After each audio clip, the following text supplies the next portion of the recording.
This channel is proudly sponsored by Dead Tree Studios, the publishers and developers of Dames of Asstoria, a tabletop RPG where you play as monster girls, experiencing high adventure in a world that doesn't fully accept them. They have recently released the Whispers of Copperridge adventure module. You will find all of the links in the description and in the pinned comment.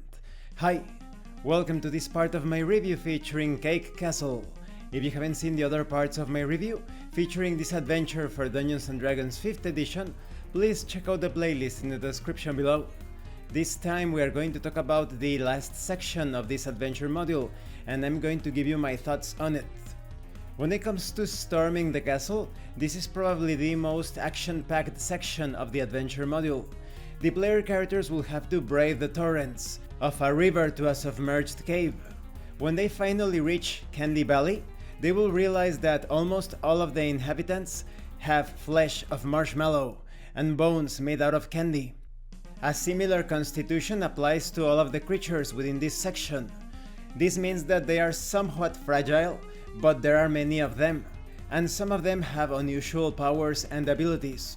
So the player characters will have to make their way through the castle, facing off against the Licorice Whip, the Lollywhackers, and the Candy Pains, to name a few of the threats within the castle.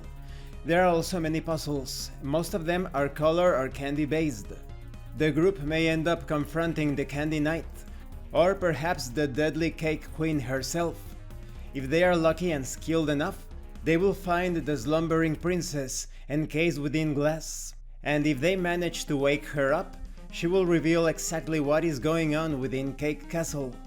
In the last section of the book, you have a list of various candy-themed spells and items. For example, the consumable Candy Heart and Gumdrops, the Scepter of Caramel Might, the Candy Bane, and deadly candy spells such as Caramel Smother, Cupcake Blast, and Jelly Bean Hallucination. You also have a complete bestiary of the candy horrors that the adventurers will face throughout the adventure. And this concludes my review of Cake Castle. What do I think about it? I think this is a great adventure. What I like the most is that it doesn't take itself too seriously, and that actually gets the player characters to lower their guard.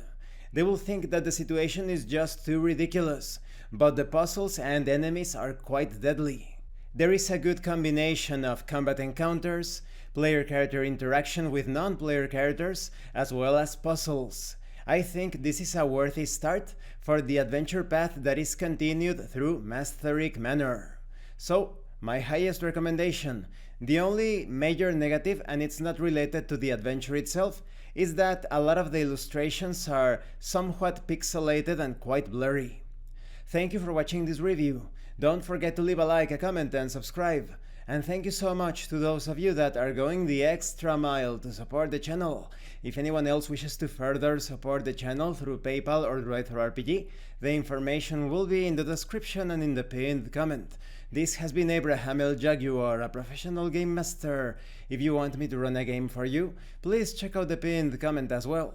And remember, it is better to roleplay and fail in character than not to roleplay and fail as a player. Once again, thank you and see you later.